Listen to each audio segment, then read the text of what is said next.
determines our behavior and influences every part of our life. Then we also wrote right thinking, right believing, right thinking leads to right living. Let's say it together. Right believing and right thinking leads to right living. So we all want a good life. And for that good life, what do we need? Right believing, right thinking. So where will the believing come from? It will come from the Holy Scriptures. And God demonstrates so beautifully.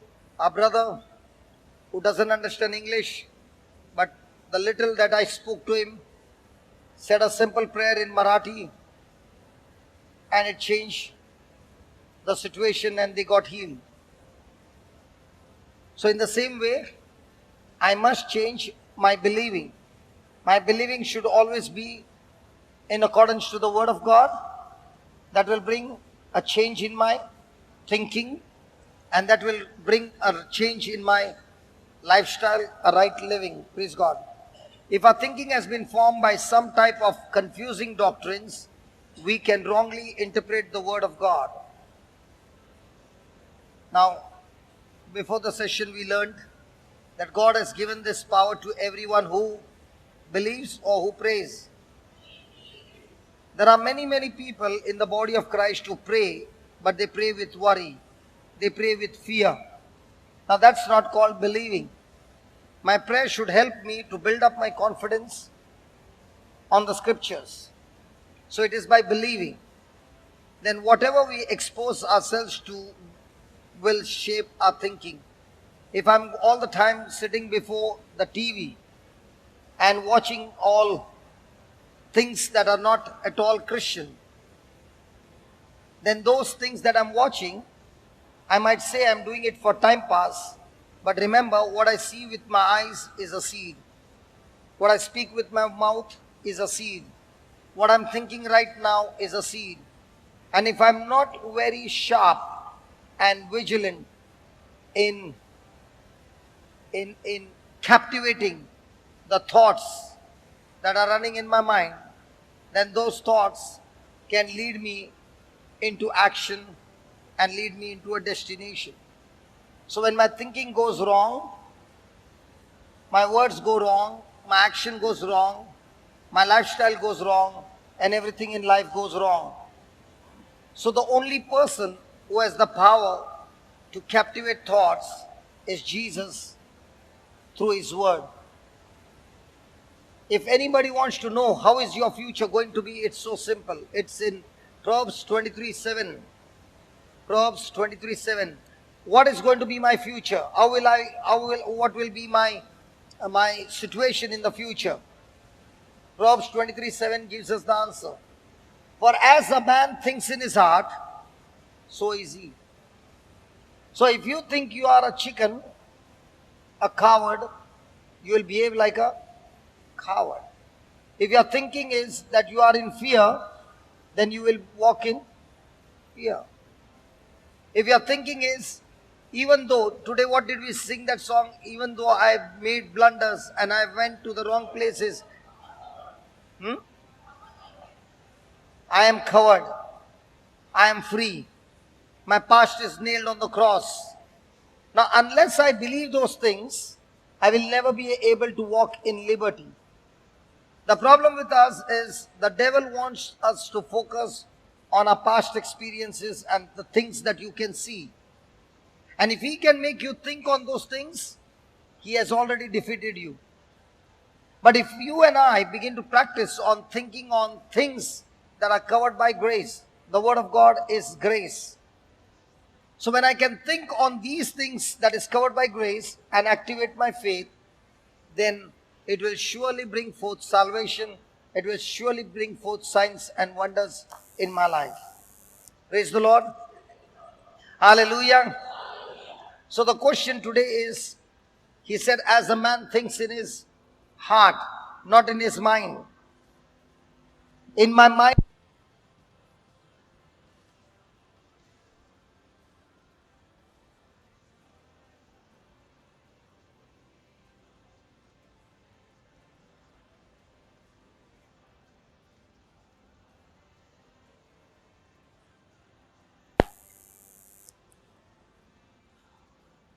Say that I am a spirit being. Then I am a spirit being. I have a soul and I live in a house called the body. I am a spirit being. I live in a house. Hallelujah. Hallelujah. Now, what did he say? As a man thinks in his mind or as a man thinks in his heart? So, in your heart flows the issues of life. So, if your heart is loaded with things that are not of the Word of God, then your future is going to be extremely bad. And that's why in our everyday life, we have to take lot of time to fellowship with God, His Word, and get His Word deposited in our heart so that we are able to renew our mind, and based on the renewing of the mind through the Word of God, we experience liberty. Hallelujah. Hallelujah. We spend much time trying to live right, but very little time trying to believe right. So everybody wants to live right. Everybody wants to do good things. But a person will be able to do good things only when his thinking is good. Say that. My thoughts are the roots and my actions are the fruit. Which one comes first? The roots or the fruit? So if the root is wrong, what happens to the fruit? Everything will go wrong. So I must first check whether my root is the Word of God. Then my fruit will be of the Spirit. Praise the Lord.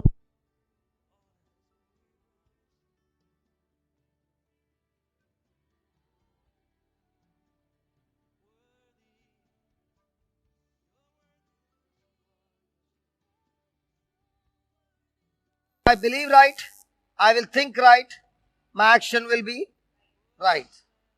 Hallelujah.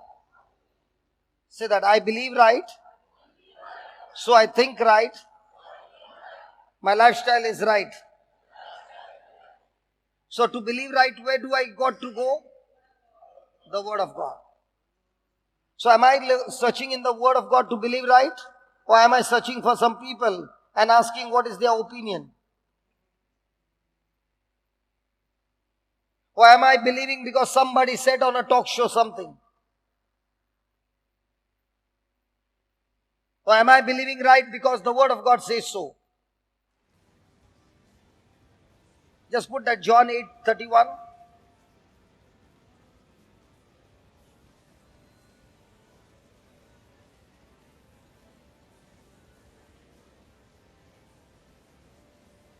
Then Jesus said to those Jews which were all the Jews believing? So all Christians are believing? So only to those who believe, he said, if you continue in my word,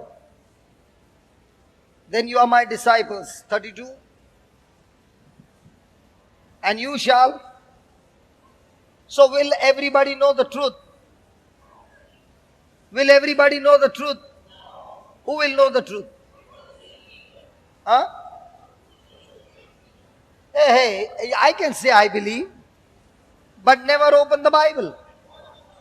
See, when a person is believing in Jesus and is born again, just as my stomach needs food every few hours, in the same way my spirit needs food called the Word of God.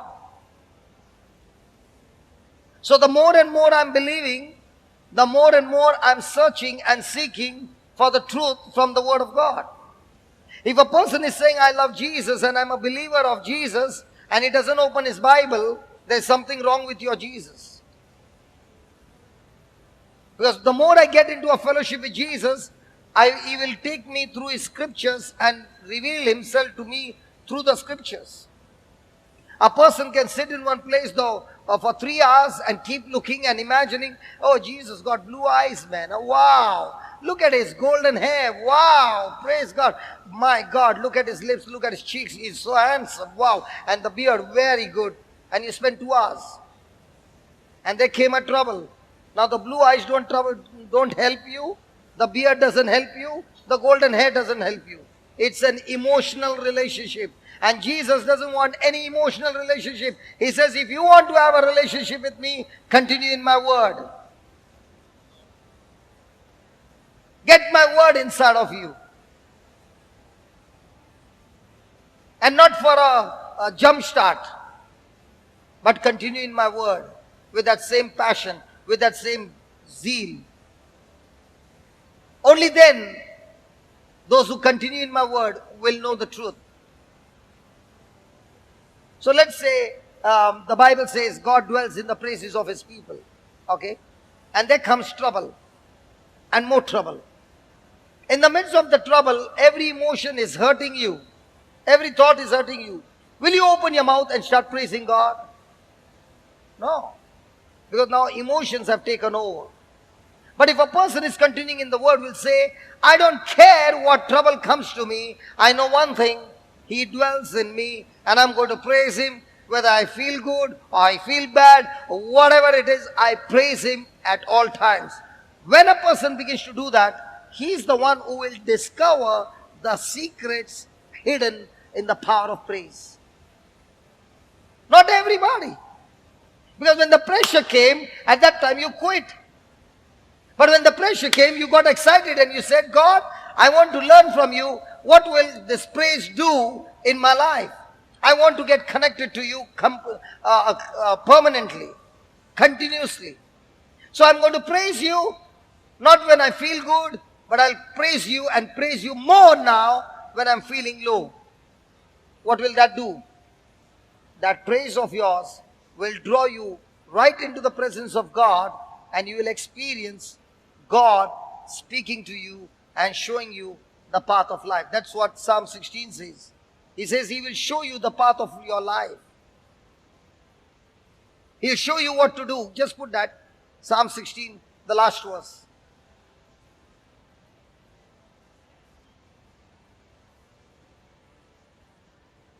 Sixteen, 1, 6. Last verse. You will show me the path of life. Anybody who wants to know what is God's plan for you? Here is God saying, I will show it to you. When? Where will he show me? In your presence. In your presence there is what? Do you remember, boys? We used to play cricket when we were young.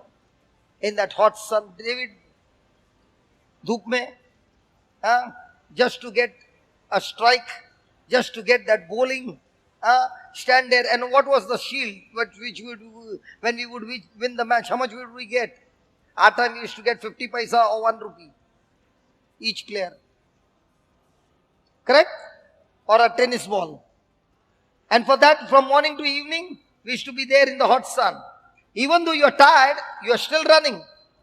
And in Goa, football, the player kicked you, it's paining.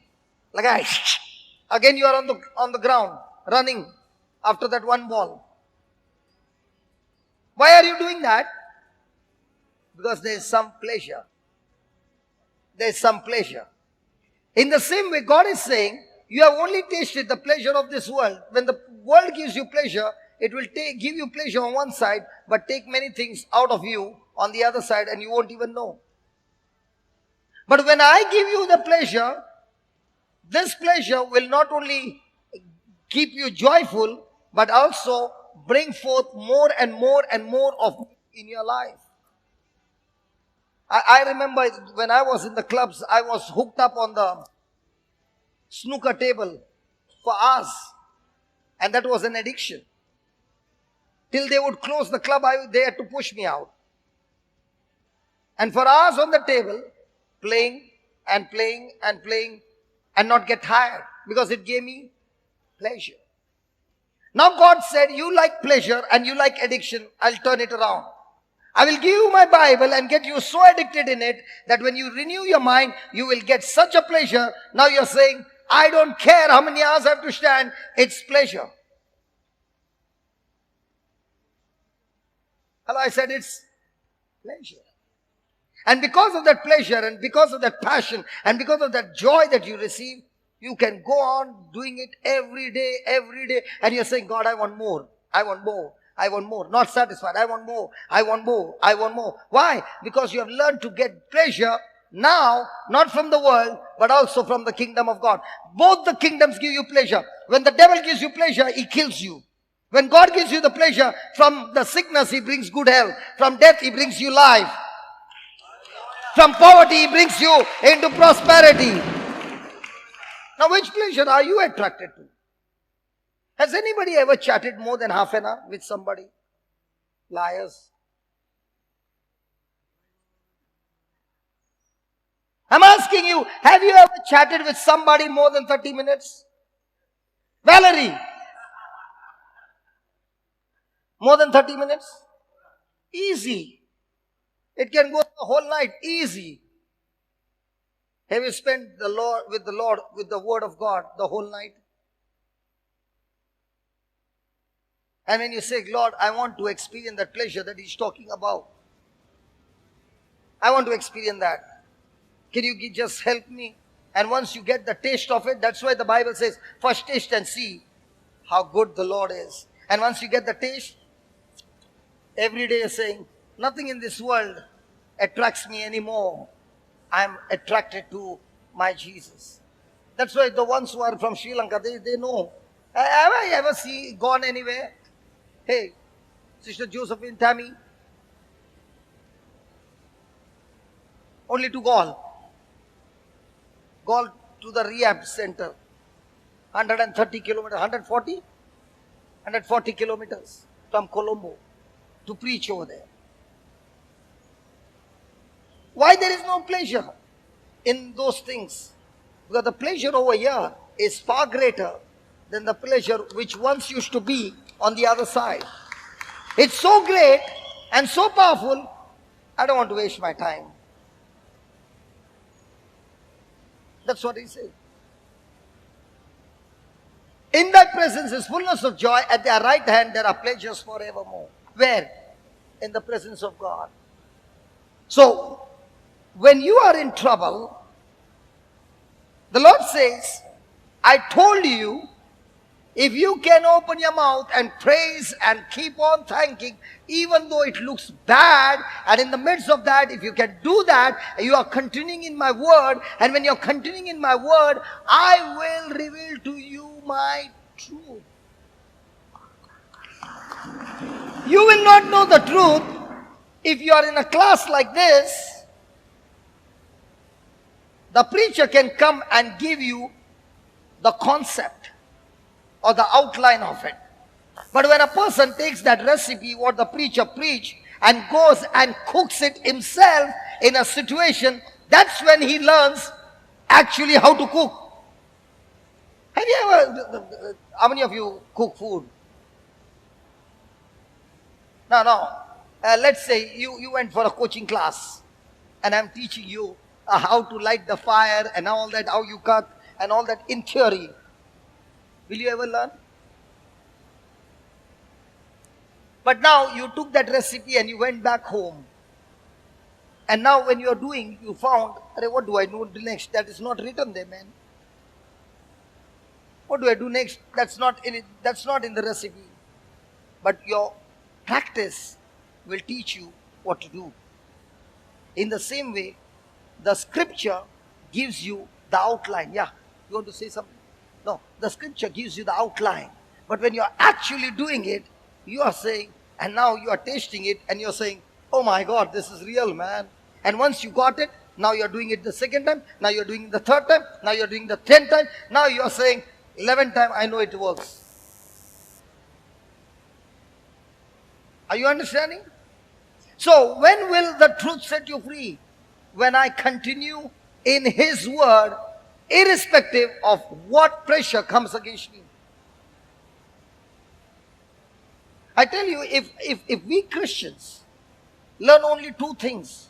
No matter what happens, I'm going to praise God, I'm going to thank God, and I'll continue to thank God, and I'll continue to praise God, and I'll continue and continue. They can cut off my hand, they can take what they want, but I'm going to continue to praise God and thank God. You know, if a person gets into that system, you know what happens?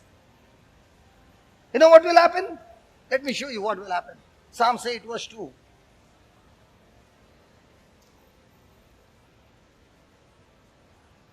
Please read that. Out of the mouth of babes and sucklings, God has ordained. Out of the mouth of babes and sucklings, God has ordained what? Strength. What strength? When a babe opens her mouth and gives God the praise, the strength of God is released because of the enemy that you, not God, that you, say that I might. So in other words, he's saying, in the midst of your battle and you are under extreme pressure and you make a decision, no matter what I'm going through, Lord, it's painful, it's hurting, I'm really suffering, but I'm going to open my mouth and keep on praising, because your word says, when I open my mouth and keep on praising you, there is a word that comes out that brings divine strength in me in such a way that now this word that is coming out of my mouth actually goes and arrests the enemy and paralyze the enemy and defeat the enemy and gives me the victory. So the greatest power is not in your hand. The greatest power is in your mouth. Yes. Yeah. No, the words has to be spoken. So try that. The next time you are in some battle and something is going against you and you don't know how to, and you can't open your mouth and praise, tell that person, please give me 2 minutes, go to the washroom, shut the door, lock it, look into the mirror, make some style and start praising and start dancing and start twisting and say, God, everything in me is saying I'm going to be defeated, but I'm going to turn around this battle because now you promised me when I open my mouth, that demon that is coming against me will get paralyzed by my praise.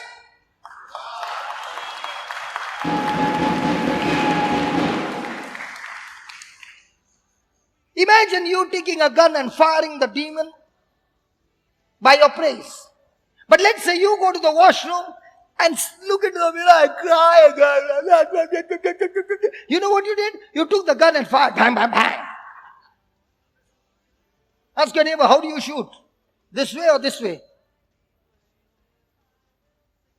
Hey, come on, ask your neighbor. This time nobody's asking their neighbor. How do you shoot? This way or this way?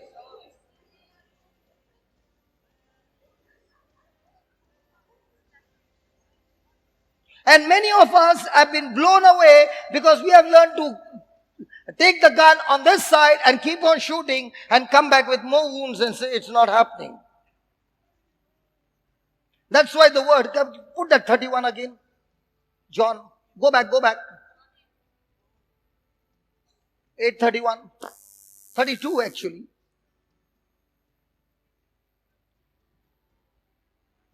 31. If you continue in my word.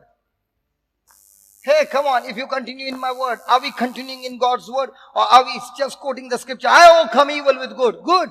And now when the battle begins, are you overcoming evil with good? Or are you overcoming evil with crying? You just said the scripture, I overcome evil with good. Very good. Now somebody comes and insults you. What are you doing? So did you continue in the word? Hey, did you continue in the word? And if you don't continue in the word, will you ever know the truth? So will you be free? So who is in charge to get you free?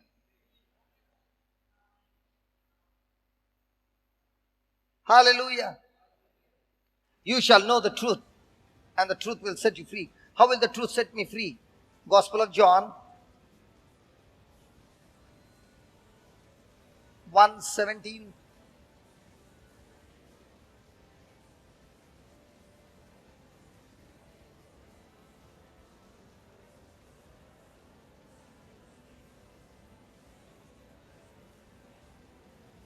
1 minute, I'll give you the scripture.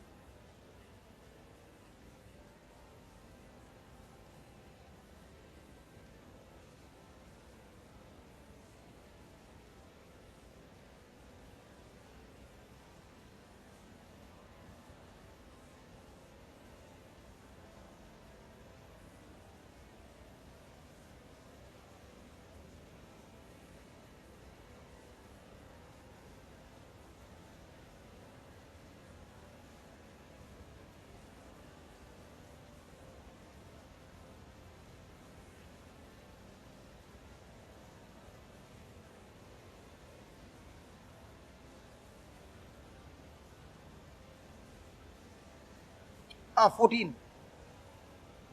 14.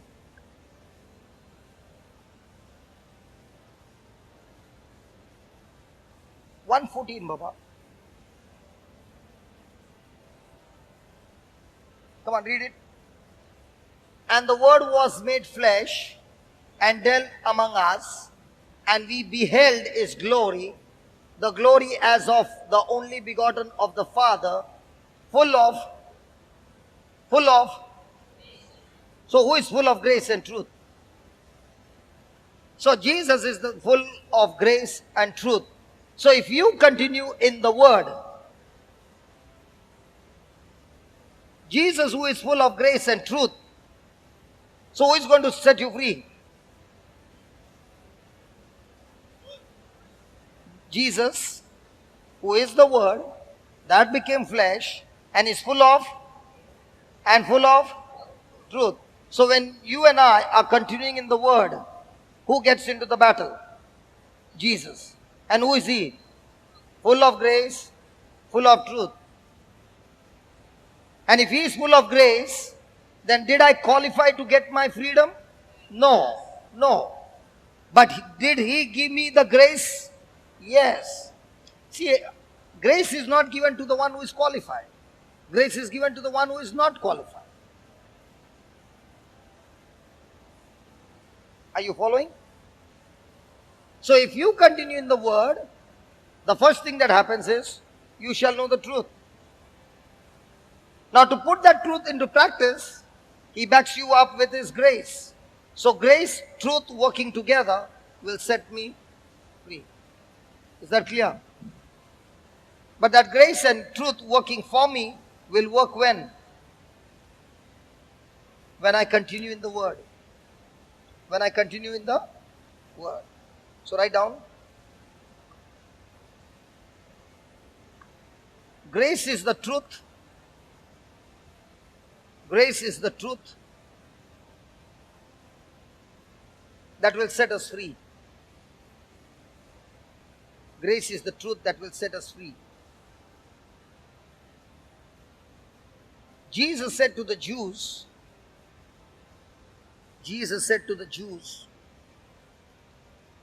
who believed him,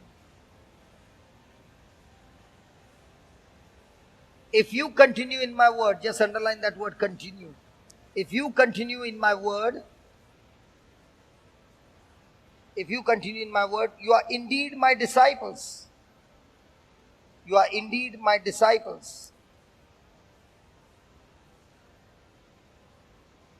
You will know the truth. You will know the truth, and the truth will make you free. So when will a person know the truth? When he knows the word of God. When he knows the word of God, or he continues in the word of God. There are many people who know the word of God, but does that mean they will continue? Okay. A person has got financial crisis. Okay. He comes to church, and that day the gospel teaching is Luke chapter 6:38. Just put that, Luke chapter 6:38. So this person comes to church and he's crying and he's saying, God, I've got no job. God, I've got financial problem. I'm in crisis. Please help me. Please help me. Please help me. Please help me. 6:38. Luke chapter 6. Luke chapter 6:38. Not working? God bless you. Okay, Luke chapter 6:38. Give. Is it give or take?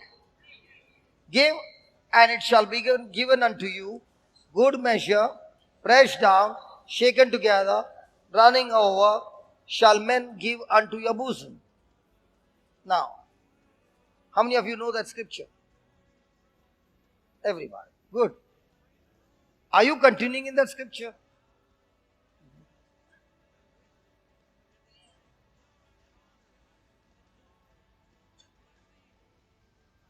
If you are continuing in that scripture, then by now it should have multiplied. Why do you think from the last 19 years we don't take love offering? Because we got more money?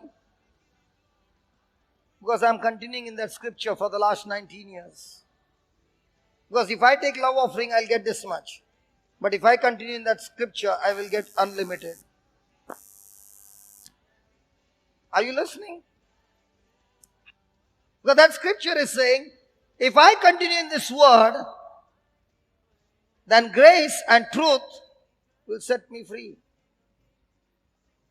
When I was broken and I had no money to eat food, during those days, God began to teach me this scripture. Luke 6:38. And when I got a job, I never counted 10%. Because when I was counting my 10%, he said, how do you give things to your wife? 10%? How do you give to your children? 10%? I said, no, I give out of love. So he said, stop operating on the law and start operating in love. So don't count. Give. And I always ended up 30-35% even when I was working. Never counted. Every opportunity that I had, I would go and give. And I would say, Lord, you said, give, and it will come back to me in multiplication. I don't know how it works, but I want to learn it. And I began to do it. And now I can see it has multiplied so much that even if I had to take love offering, I would have never been able to build this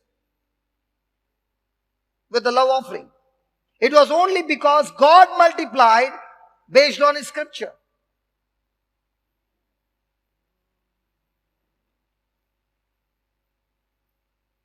So you will only learn when you continue. I remember when the body of Saint Francis Xavier was being exposed, the Lord gave me a parable of the talents, 5, 2 and 1. And He said, I've given you this place, and you are like that one who has hidden his one talent.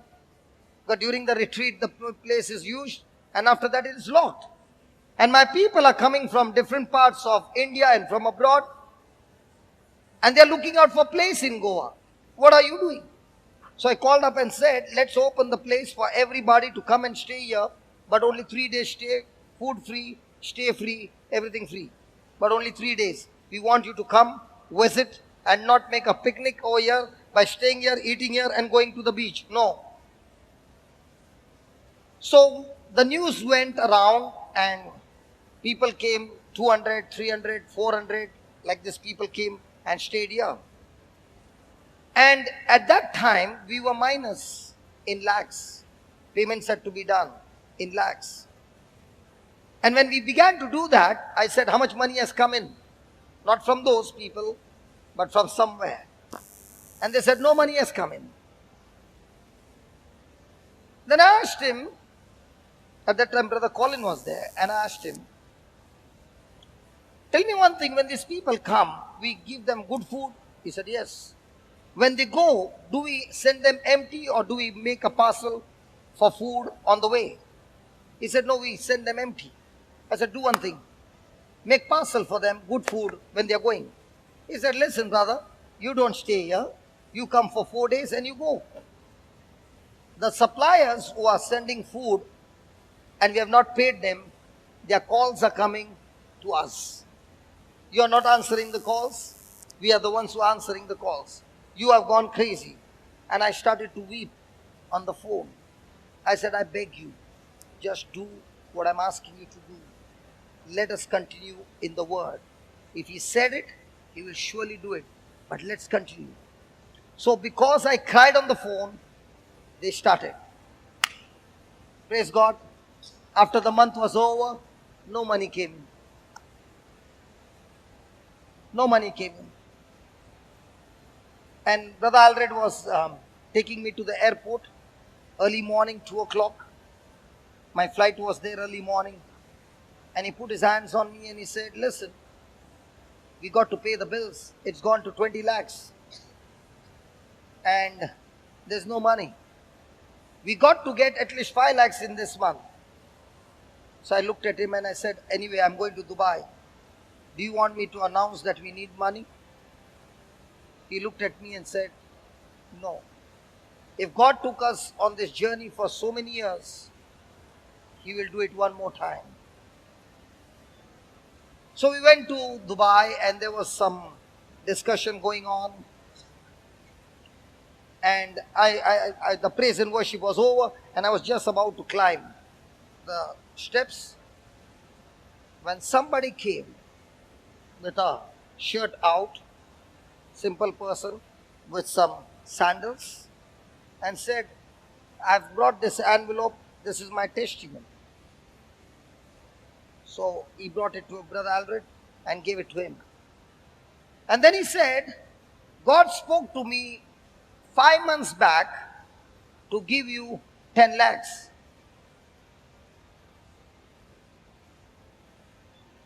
What? God spoke to me 5 months back to give you. Brother Alred started to cry. He sent somebody to get me from the stage. I met this man and he said, my life was extremely miserable. I'm working in a company. I'm not a businessman. I'm working on a salary. But I began to apply the word of God, what you have been teaching for the last 5 years. I started with a small position and I've reached to the top position. And God began to speak to me and said, I've blessed you from year to year. What have you done for me? So I've come with a check of 10 lakhs. Now, that was, I think, somewhere in January. By the end of the month, I don't know from where the money came, and all 20 lakhs was finished in 15 days. Absolutely finished. And from that day on, this is a testimony. From that day on, there has always been money in the bank. But previously, we would be in faith all the time and talking about sowing, but there would be sometimes not even 5,000 in the bank. And we have been having a retreat. The food has been ordered. Everything is there. And we don't know how to pay. And Brother Alred used to be translating and suddenly an SMS would come. Such and such amount has got deposited in the bank. From whom? We don't know.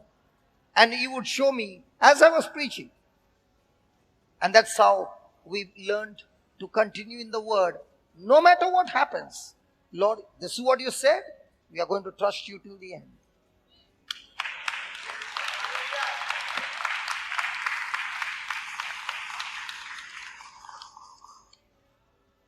That's why he says, continue. I don't know about the world's mathematics. When I was small, we used to have a slate with beads, colorful beads, and the teacher would teach us, you got 10 chocolates, you gave 7, how many you have? We would say 3. But when I learned this scripture, he said you had 10 chocolates, you gave 7 to others, the poor, how many you have? God said you got 700. 3 you can see, 700 you can see from that scripture. Which one do you choose to believe? The 3 that you can touch and 700 that you can't even see and can't even touch. And that's when the real challenge began. That's when I began to understand that if I believe in things that are seen, it's a natural life. But if I learn to believe what the scripture says, which is unseen, I'm always living a supernatural life. And to live that supernatural life, I don't need to go and search for people who will come and bless me. My job is to get into the word and continue in the word. His job is to get those people, bring them here and bless us. I like your clapping. After the clapping, how many of you believed? You can clap and go home and be happy about it and still not continue into what you heard. You know what happens? You are still the same. Clapping does not bring blessing. Believing brings blessing. You can clap, you can dance, you can scream, you can shout hallelujah 1,000 times and still not continue.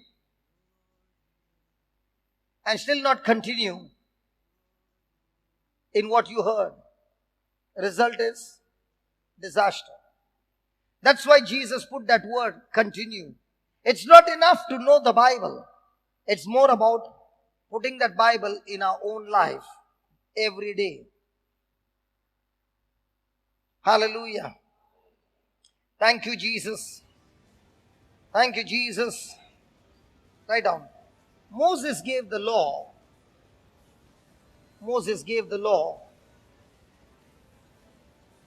But grace and truth came by Jesus Christ. Moses gave the law, but grace and truth came by Jesus Christ.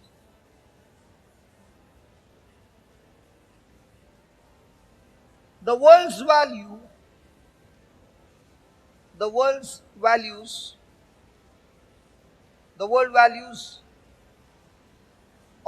values contradicts God's values.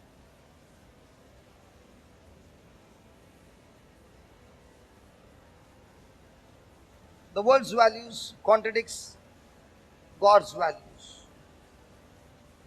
Observing events around us,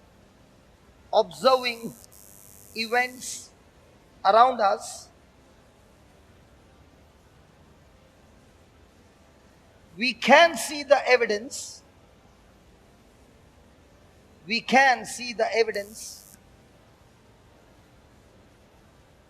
And results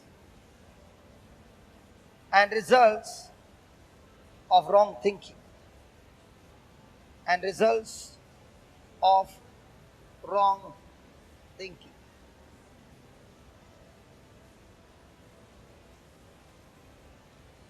Now the Bible says Moses gave us the law. Why did God use Moses to give the law? Is there anything wrong with the law? Then why did Jesus come with grace and truth when there was nothing wrong with the law? Huh? Because we were?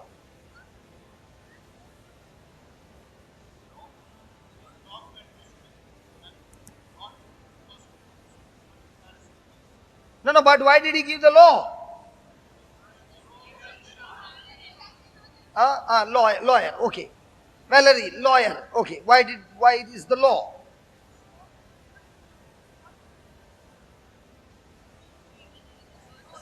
The law was given to man to understand what is right and wrong. 1. 2. The Lord demanded that man submits to the law. But the law did not give man the power to obey the law. So when the law came, sin multiplied. For example, the law says you can get married to one woman. So now when you are looking at the other woman and thinking of getting married, you just broke the law. You are in sin. But let's say there was no law regarding one wife or one man, one husband. Now you can go and get married to the second one. So law was given to show man that when he does things this way, his life on earth is going to be extremely good. But if he does things the other way, then his life is going to be extremely bad. So it was God's good intention to show man the kind of life he is expecting man to live. But at the same time, the law demanded me to obey the law, but did not give me the power to obey the law. And that's why when law came in, sin multiplied. Let me give you an example. For the next 30 seconds, Linton, are you ready? Hey Linton, what I spoke to you during the break. Ready? Okay. For the next 30 seconds now, nobody will look behind. Only 30 seconds. Go ahead, Linton.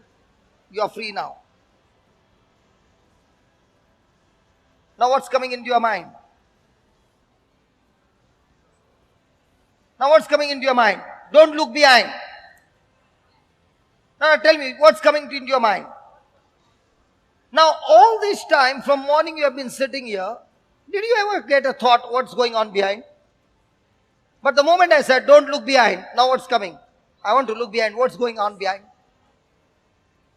So the very fallen nature of man is to break the law. And when man has disobeyed God, he deserves punishment and he deserves to go to hell. So law actually killed me, did not save me. So now there comes Jesus to fulfill the law on our behalf, and because he has fulfilled the law on our behalf, now comes his grace and truth. Means what?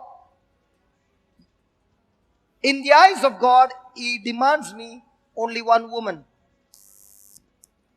to get married to. Now when my thought comes to second woman, God gives me the grace to say no to that thought, captivate that thought by the power of Jesus that he used on this planet earth over every temptation that he went through and walked in complete holiness. That same anointing, that same grace, that same power, God gives it to everybody through Jesus as a gift from God. So the same person who used to be in gang fights, the same person who would be in the club, in those days I wanted to come out, but I can't come out. The pull is taking me back into that place. But when I received Jesus and I got into the Word, and more I got into the Word, I realized after some time, I don't have those desires anymore. I did not try to kill those desires. The very relationship with Jesus, the grace of God, the truth of God killed it and set me free. So when I'm trying to obey the law, I'm trying to do it with my willpower. I fail. But now when I have a relationship with Jesus, the grace is active and grace destroys those addictions and bad habits and sets me free. So for me to experience freedom, I need grace and truth. And that grace and truth is activated in my life when I continue in His Word. Praise the Lord. Hallelujah. So the world teaches me exactly opposite to what God is teaching me through His Word. Now the question is, am I a person who is looking around with my natural eyes, or am I a person who is looking around with my spiritual eyes?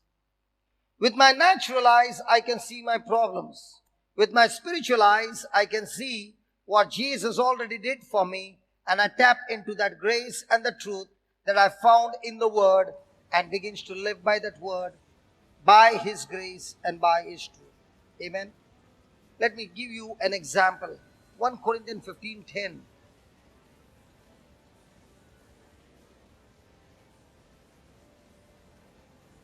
Are you ready? Now this is what Paul is saying. Now, is there anybody seated here who has ever committed a murder? Good. You committed a murder? Which person did you kill? No, no, no, no, no, no, no, no. I'm not talking spiritual. I'm talking about physical murder. Yours is accident?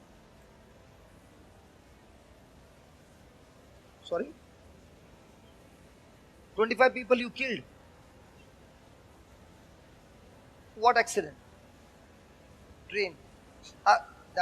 You are an engine driver. So right before your eyes, you could see people going under your train. And if you put that brake, my friend, then those behind are going to die. So there was no option for you. I'm not talking about that. I'm saying willfully killed somebody. Now, here is a person who is talking about grace and truth, who has killed people and families and children and women, and we have no numbers. His name is Paul. And this is what Paul is speaking after his encounter with Jesus and experiencing of continuing to live in the Word.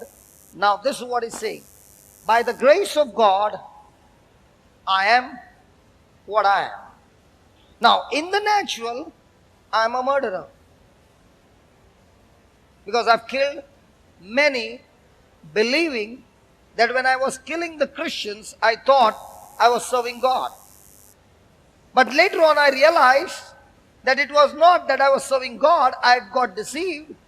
Satan used me to kill the followers of Christ when I encountered Jesus. So I changed my thinking and began to believe in the forgiveness that comes through Jesus, not because I did something good, but because He is good to me. He not only forgave me, He opened my eyes when I was blinded. And I continued in His Word. And after years, I began to realize that my hands are clean. How come my hands are clean with all those murders? My hands are clean because my hands are washed in the blood of Jesus. And the crime that I did, Jesus paid the punishment charges by taking my place on the cross. And from the cross, He said, "It is finished. You are forgiven, and I give you new life." Now, when he received this word, did he receive it with physical evidence or spiritual evidence? Come on, talk to me. Had Paul ever seen Jesus in his life? No. But when he heard these words from Jesus, that I've not only forgiven you, I've got a great plan for you. Did he believe? And when he believed, for him to receive this forgiveness and for him to receive God's great plan and purpose has to be God's grace. So now, is he saying, I am what I am by my effort, my strength? Or is he saying, I am what I am only because of His grace? Come on. His grace. Now, who are you? You are saying, I'm so and so and so and so because of what I did in my life. Paul is saying, I am so and so and so, I was so and so by what I did. But when I came to know what Jesus did for me, I canceled what I did because what I did has been paid on the cross. Now I'm saying what He did for me, and now I'm believing for what He did for me, and that is the grace of God. Now which one are you believing? You are believing what you did. Paul is believing what he did for him. Are you realizing? So he's saying, by the grace of God, I am what I am, and His grace which was bestowed on me was not in vain. Now, before the break, we saw that brother who spoke in Marathi, a Hindu man, coming just new, doesn't know much about Jesus, but he began to hear what was preached. Now, what was preached said, if you believe in Jesus, He gives you the grace to heal the sick. Now, he is looking into his own life and saying, hey, how can Jesus give me this power to heal the sick when I've made a mess in my life? I know who I am. I don't even deserve to stand on this place because this is a holy ground. And you are telling me that if I stand here and I speak the word of God, God will back me up by His grace and show some healing? I got changed when I was 33. 13 years went by. How many? But yet, my dad refused to believe that I changed. Even after 13 years, he would say, I don't believe you have changed. So one day I asked Dad, why are you not believing? And he came up with an answer and said, when I was a small boy, your grandpa used to spend most of the time in the church. He was extremely close to all the priests. He would be serving. And if a priest is carrying a Eucharist and walking on the street, he would have some shawl on his shoulder. And when we see that, that means the King of Kings is coming on the way. Your grandpa would make us kneel down on the street in public and keep on bowing down to the King of Kings till he went past the side. And the priest who was carrying the Eucharist was a holy priest. I've seen with my eyes he was a holy priest. But I never saw him do any miracles. And you, my son, I've seen your real life because I know you, who you are. And you mean to say God did not give him the power and God gave you the power? I'm not ready to take it. And he would not believe. 13 years went by. He said, don't come and talk to me all those things. I don't believe it. Might be those people who are getting healed, you are only making them stand and say, touch, and they fall down and they, hey, it's gone. I don't believe you. And then there was this place which was going to get open. So I told Dad, can you please come? Now, Dad had only one friend in his life, and that was my mom. And Dad and Mom would sit by the window side, and God only knows what they would talk, and they could talk for hours together from 8 o'clock to 12 o'clock. God only knows every night they would be talking. Both of them sitting both on the opposite side and talking. And I would never go there because you know why? Because I was a very, a black sheep. So every time Dad used to practice his boxing on me. Okay. Mom died. 13 years were gone. He never went anywhere because he said, from the day my friend is gone, I don't go to celebrate anything. And he never visited anybody. He never went for anybody's wedding. No celebration. Extreme silence. So when I called Dad and said, Dad, can you come to Goa? And he said, yes. A man who never stepped out is ready to come to Goa. So he came to Goa. And the opening was going on.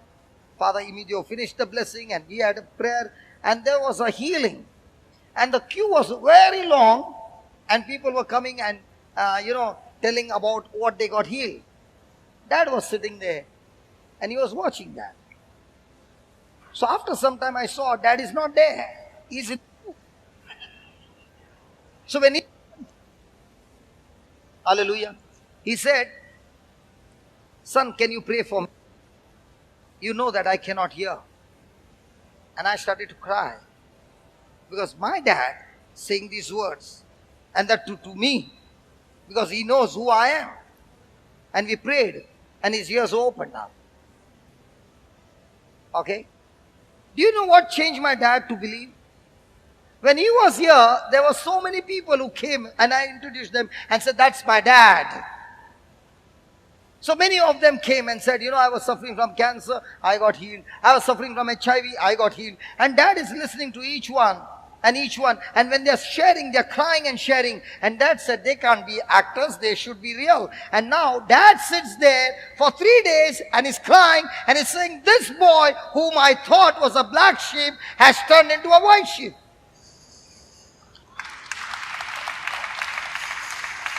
He began to ask me, I don't understand. I don't understand. I don't understand. How can God give you this power? And I said, Dad, it's not only for me, it's given to everybody. So he said, okay, tell me, why is it not working with everybody? I said, because everybody has the power, but everybody doesn't know that they have the power. And because their thinking is not right, they can't act on the right action. And I said, Dad, when I came to know the Bible, little by little, I began to realize that God loves me so much. He has not only forgiven me, He has given me His grace. His grace in every area of my life. And when He gave me this grace, I began to use this grace day and night, that it did not go wasted. Now, a quick question. Has God given you the grace to heal the sick with your hands?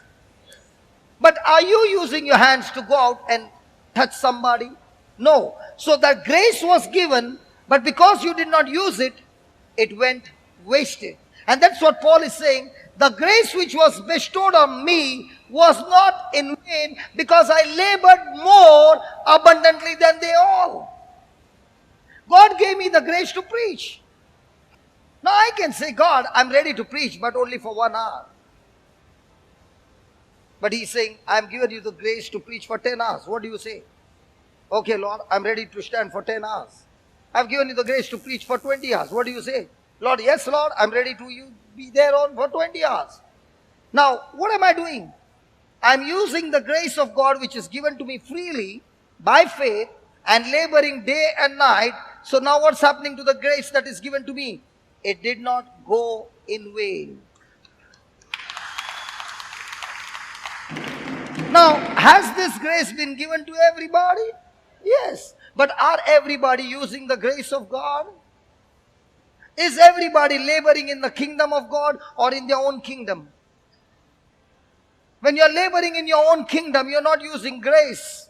But when you're laboring in the kingdom of God and you're moving by faith on those promises that He has said, you are moving by the grace of God. And now that grace did not go in vain. You know what Paul is saying? Hey, the apostles were with Jesus, they ate with Jesus, they walked with Jesus, they sat with Jesus, they journeyed with Jesus, they touched Him.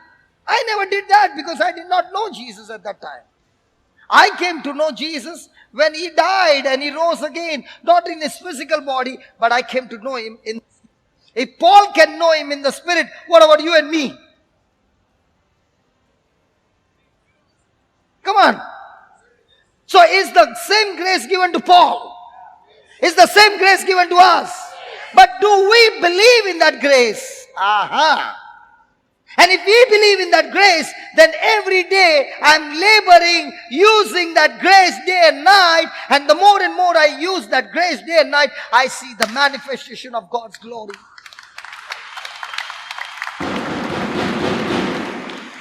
I remember when there was the first growth retreat, I was very, very, nervous. And I was searching for some preachers to come in, because I was thinking, 10 days in English, what am I going to preach? Lord, I'm not fit. But the first retreat got over.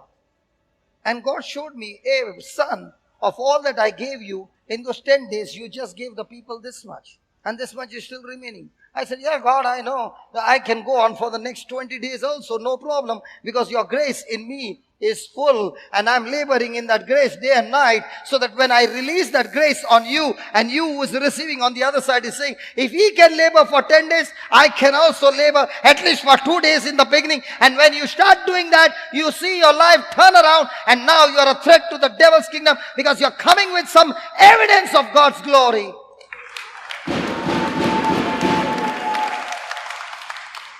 Grace makes you strong. I sometimes wonder when a person says, I preached for 2 hours and I got tired. That means you preached on your own strength, man. Because when you preach by grace of God, by the time you are finished with 2 hours, you are all loaded now. Are you listening? The grace that was given to me was not in vain. I labored more abundantly than they all. Not I, but the grace which was within me. In other words, even the labor that I'm doing, It's not my strength.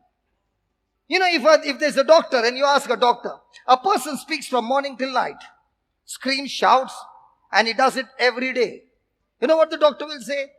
His vocal cords will be damaged. But when you're doing it with the grace of God, your vocal cords become more stronger.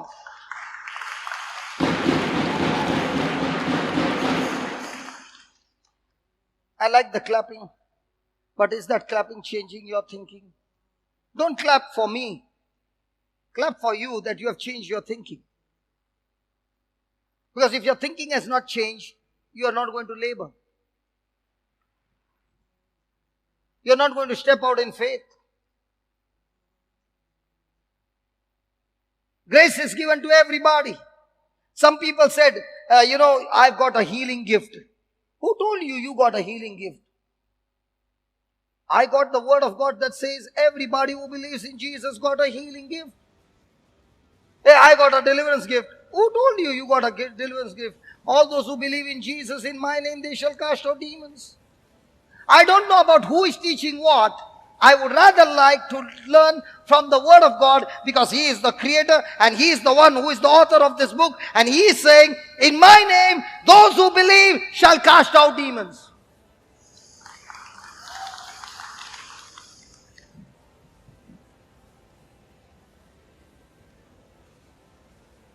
Hallelujah. Write down.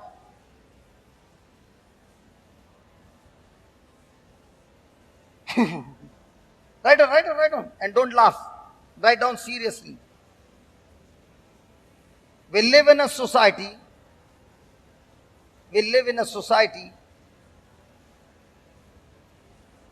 that does not want to read the word.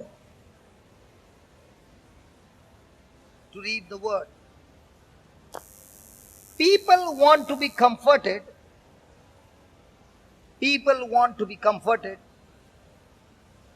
By compromise,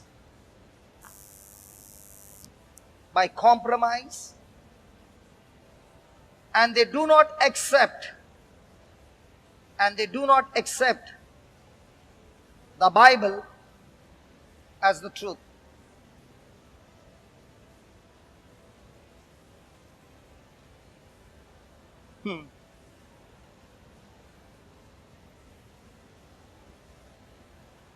I'll tell you my story, what made me get into the word of God, okay? In my early days, I would see when people would lay hands on the sick, they were getting healed. I saw that. And it's the truth. I don't deny that. So in my early days, I used to go to Chembur, where Father Jose used to be. And after the service, he would say, all those who wants to be prayed over, please stand in a queue. And then his team members would be standing. And he would give strict instruction, please go to only one person. And as I was a rebel, what do you think I was doing? I was going to all the lines. And there was this senior lady who saw me. And when my turn came to her, she said, I am not praying over you. Didn't you hear what Father instructed? I said, I heard what he said. But he said to those people who are coming here every day, I don't come here every day. I'm coming from 45 kilometers. And if I'm coming once a week, that was this Monday, Tuesday, Wednesday, Thursday, Friday, and you are Saturday. Pray over me. She started laughing and she prayed over me. I will not forget that.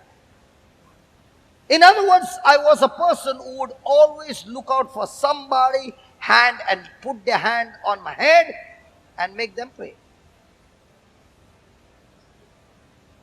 But then I saw that inspired with the Holy Spirit, I had a Walkman with a cassette. I would keep on searching in the Bible. That time we did not have search Bible. That time we had only the book Bible.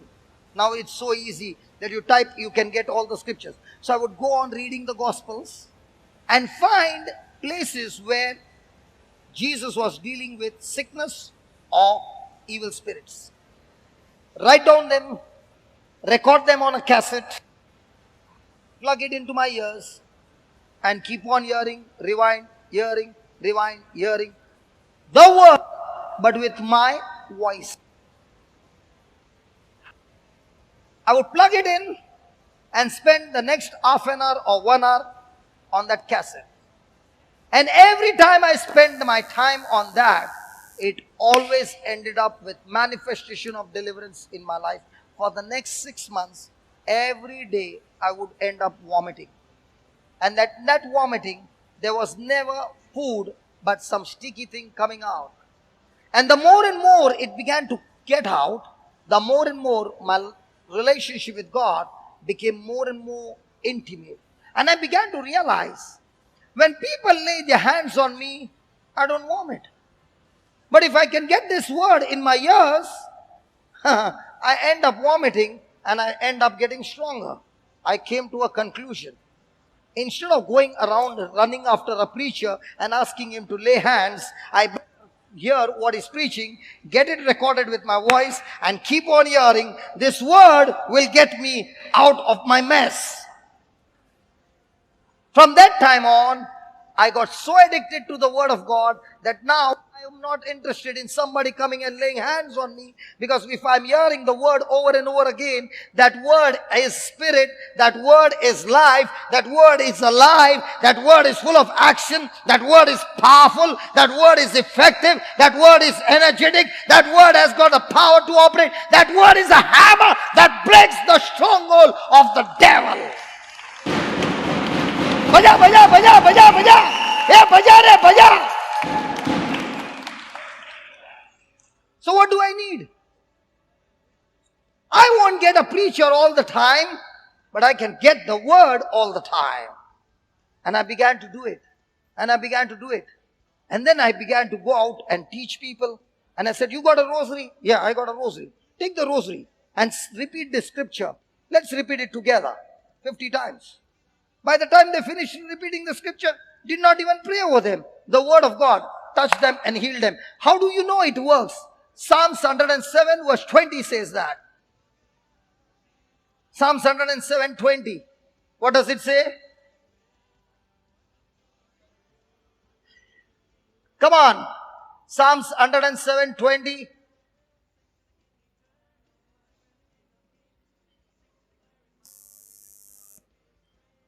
He sent his word and healed and delivered them from their destruction. So who healed them? The word. Who delivered them? The word. And where's the word? In the Bible. Now, as long as the word is in the Bible, the word will not heal you, nor deliver you. But that same word, when you plant it in your heart, believe in your heart, and speak it out over and over again, you are releasing the word, which is going like a powerful gunshot and goes and destroys that sickness in your body, that destroys the spirits, bringing affliction in your life, and sets you free. Do you want me to lay hands on you? Hello? Do you want me to lay hands on you? Come on. See. God says lay hands on you. I'm not denying that. That's when you are a baby Christian, somebody comes and gives you a jump start. But He doesn't want you always to be...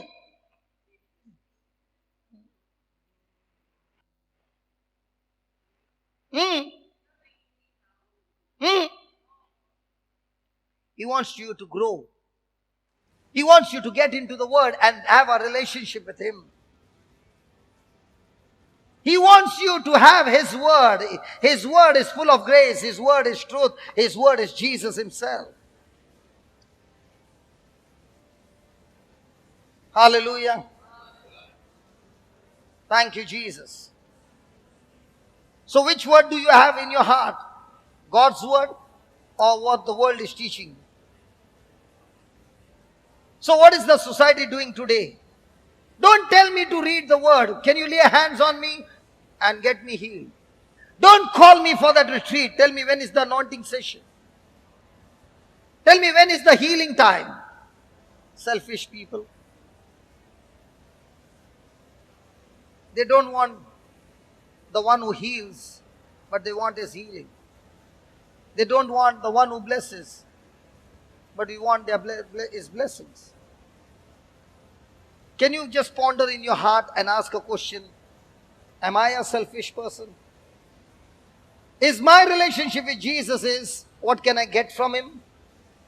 Or is my relationship with him is, Jesus, because I love you, I would just want to have a relationship with you.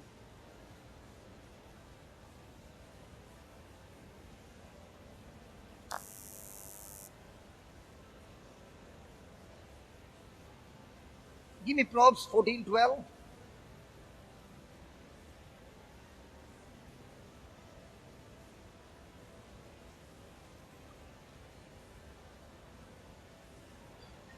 Please read it. There's a way which seems right unto a man, but the end thereof are the ways of death. Hey, come on. If you have to choose a way, which way would you choose? Something that is easy and comfortable and short, or something that is difficult and long? Did Jesus say about the broad gate and the narrow gate? Which one am I going in? The broad one or the narrow? And in the narrow, you have to squeeze in. There's lots of pressure on the narrow gate. The broad gate is going to suck you in. Which gate are we using? The broad or the narrow? And that's why, you know what happens today? Today, society and people in the church have seen. They pray and they pray and they pray and nothing happens. Yeah, I prayed for my loved one, but my loved one is still drinking. I did not see any healing. I did not see any miracle. Why should I believe? There's a way that seems to be good, but the end results in death. It looks like evil is winning in this world. Sin is winning in this world. Sin is just multiplying and taking over this world. But that's not what God says. Where sin abounds, grace abounds much more and sets you free. But for grace to work in me, I need to believe. Hallelujah. Hallelujah. I understand my time's up, because even the hallelujah is not coming. Listen, brother, by the grace of God, you don't get hungry. But by the grace of God, we get hungry. If you don't stop, we know how to stop you. Okay, let's close our eyes.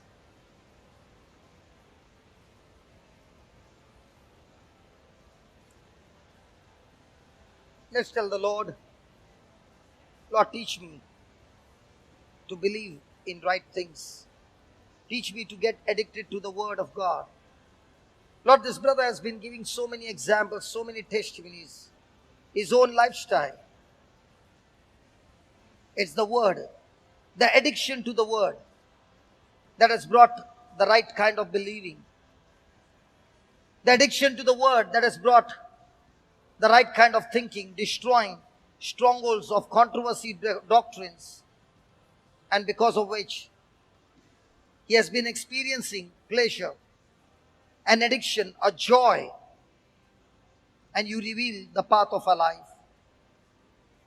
So here I am, Lord, left everything behind for the next 10 days to be full of grace and truth. And this grace and truth comes only by believing. So help me, Almighty God, to believe. Take away that unbelief out of me and anything that is distracting me, anything that is bringing doubt in me. Lord, you have anointed me to cast out demons. So right now, in the name of Jesus, I cast out that demon of unbelief. I cast that demon of distraction and doubt, and I receive your anointing of faith and believing. Thank you, Almighty God, for the good work that you have started in my life. And I know this good work is going to grow and lead me into glory. Thank you and praise you in Jesus' name. Have you ever seen a wire? Is it having an insulation on the top? Is it having a metal on the inside? Does the power flow from the inside or outside? Now the same question is when I hold this wire in my hand, will I get an electric shock? But if I peel this insulation and the metal is naked, now when I touch that metal, will I get an electric shock? Yes. In the same way, who decides you as a good conductor or a bad conductor? God or you? So when you are believing you are a good conductor, God's grace is active and flowing with power. But when you have got unbelief and doubt, you have become a bad conductor. Even if the power is available, your unbelief has blocked the power from flowing any further. Touch your neighbor and tell your neighbor who you are, good conductor or bad conductor. No, don't ask. You tell your neighbor, you are a good conductor or a bad conductor.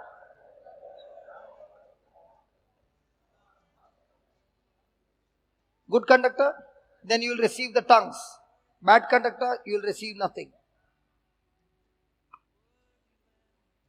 How many of you are good conductor to eat food? Good conductor, bad conductor to eat food. All good conductors. And now the wires are all exposed. See, my brother is already going to switch off all those things. Hallelujah. That's called faith. That's called faith. He's already going and ready to switch off the fans and all that. Praise God, because he's saying in the next 2 seconds or 20 seconds, we are all moving out. You moved by faith? Yes, I told you. Is faith visible? Now, can you see the evidence? Is faith visible? Now, why he did not get up before? Because now he knows it's time for break. Come on, let's give the Lord a big hand. Come on.